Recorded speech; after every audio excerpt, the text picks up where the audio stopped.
आज मैं आपको बताऊंगा ब्लड प्रेशर के बारे में। आज भारत में ब्लड प्रेशर की समस्या बढ़ती जा रही है और अगर भारत की बात करें तो लगभग 10 करोड़ लोग भारत में ब्लड प्रेशर की गोली रोज़ खा रहे हैं और लगभग 13 करोड़ के लगभग प्री हाइपरटेंशन के शिकार हैं, यानी कि जो ब्लड प्रेशर की पहली स्टेज है। तो लगभग 23 करोड़ लोग इस टाइम भारत में इसकी चपेट में हैं। तो अगर हम हिसाब लगाएं तो लगभग भारत की आबादी का लगभग 17% हिस्सा ब्लड प्रेशर की चपेट में है। तो ब्लड प्रेशर क्या होता है, क्यों होता है और कैसे आयुर्वेद की मदद से, नेचुरोपैथी की मदद से आप इसको कैसे कंट्रोल कर सकते हैं, उस बारे में हम जानेंगे। देखिए, ब्लड प्रेशर एक्चुअल में क्या है कि हमारी जो आर्टरीज़ हैं उसमें, वेन्स हैं, उसमें पड़ने वाले दबाव का नाम है। उसकी दीवारों पर जो अधिकतम और न्यूनतम दबाव पड़ता है उसको हम ब्लड का प्रेशर बोलते हैं। और ये हार्ट का ही प्रेशर है, हार्ट ही ब्लड को पंप करता है। लेकिन हार्ट से जब ब्लड निकलता है तो निकल कर जो दीवारों के बाहरी हिस्से पर जो दबाव पड़ता है वो उसको हम ब्लड प्रेशर बोलते हैं। अभी की भाषा में आज के टाइम पे लगभग 120/80 mmHg, यानी कि 120/80 ब्लड प्रेशर होना ज़रूरी है इस टाइम, आज के टाइम में।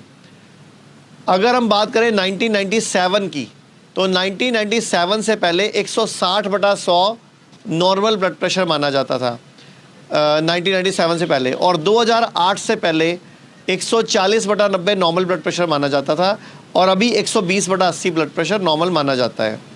लेकिन अगर रिसर्चेस की बात करें कि ब्लड प्रेशर का हाई होना उतना नुकसानदायक नहीं है जितना कि उसको गोली खाकर अगर डाउन किया जाए उससे वो ज़्यादा नुकसानदायक साबित होता है। तो ब्लड प्रेशर बढ़ता क्यों है, जो आपने सवाल पूछा, नमक का अत्यधिक सेवन, मार्केट की चीज़ों का अत्यधिक सेवन। जैसे एक बात करूं तो मैं, भारत में लगभग एक व्यक्ति को लगभग 2 ग्राम से ऊपर नमक नहीं खाना चाहिए as per WHO, as per हमारा जो हेल्थ प्रोटोकॉल है कि 2 ग्राम नमक ही ज़रूरी है।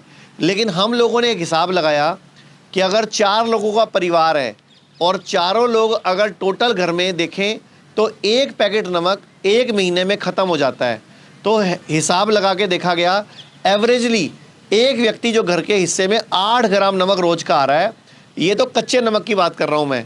इसके अलावा ब्रेड में नमक है, बिस्किट में नमक है, भुजिया में नमक है और कई चीज़ों में नमक है। तो नमक भारत में बहुत ज़्यादा इस्तेमाल हो रहा है, तो नमक एक बहुत बड़ा कारण है। इसके अलावा जो रिफाइंड ऑयल्स हैं वो भी हमारी आर्टरीज़ को, वेन्स को संकरा कर रहे हैं, हमारी नलियों को, जिसकी वजह से ब्लड प्रेशर बढ़कर दिखाता है। जैसे एग्जाम्पल के तौर पे बात करें, एक हमने कूलर में पानी भरने के लिए पाइप लगा दिया और कूलर में पाइप में पानी जा रहा है और मैंने पाइप को हल्का सा दबा दिया, तो अब आप बताइए ब्लड प्रेशर बढ़ेगा या घटेगा? तो ब्लड प्रेशर बढ़ेगा। तो ऐसे ही जब आर्टरी संकरी हो रही है, नली हमारी संकरी हो रही है, तो हमारा ब्लड प्रेशर बढ़कर आ रहा है। तो ये बहुत बड़ी प्रॉब्लम है जिसको सुधारना पूरे भारत के लिए बहुत ज़रूरी है। इसके अलावा दूध वाली चाय, भारत में जो हम लोग चाय पी रहे हैं, ये भी ब्लड प्रेशर का बहुत बड़ा कारण है। ये चाय अंग्रेज़ लाए थे भारत में अपने पीने के लिए, क्योंकि ठंडे प्रदेश से आए थे, लेकिन उन्होंने हमारे भारतीयों को भी शराब की तरह, सिगरेट बीड़ी की तरह इसका आदी बना दिया। तो ब्लड प्रेशर की प्रॉब्लम भारत में बढ़ती जा रही है। खाने पीने को ठीक करके, लाइफस्टाइल को ठीक करके, कुछ जड़ी बूटियों की मदद से इसको कंट्रोल किया जा सकता है।